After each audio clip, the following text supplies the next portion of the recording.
വമ്പൻ പ്രകടനത്തിന്റെ അകമ്പടിയോടെയാണ് വർക്കല നിയോജകമണ്ഡലം UDF സ്ഥാനാർത്ഥി വർക്കല കഹാർ പത്രിക സമർപ്പിക്കാനെത്തിയത്.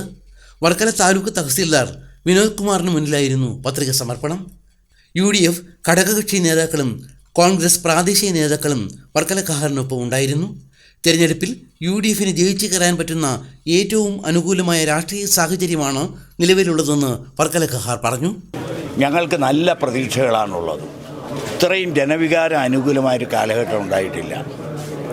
ജനങ്ങളെല്ലാം കേരളത്തിലെ ഭരണത്തിനും മുഖ്യമന്ത്രിക്കും അതിൻ്റെ ഭാഗമായ MLAക്കും എതിരായിട്ടാണ് ഞാൻ കാണുന്നത്. ജനവികാരം അങ്ങനെയാണ് കണ്ടുകൊണ്ടിരിക്കുന്നത്. അത് വ്യക്തിപരമായ അദ്ദേഹത്തിൻ്റെ ഒന്നും കുറ്റമല്ല. പക്ഷേ ഈ ഭരണത്തെ ജനങ്ങൾ വെറുത്തു കഴിഞ്ഞു. അതുകൊണ്ട് അതിനുള്ള ഒരു തിരിച്ചടിയും പ്രതികാരവുമായി തെരഞ്ഞെടുപ്പ് ഫലം വരും എന്ന് തന്നെയാണ് ഞാൻ പ്രതീക്ഷിക്കുന്നത്.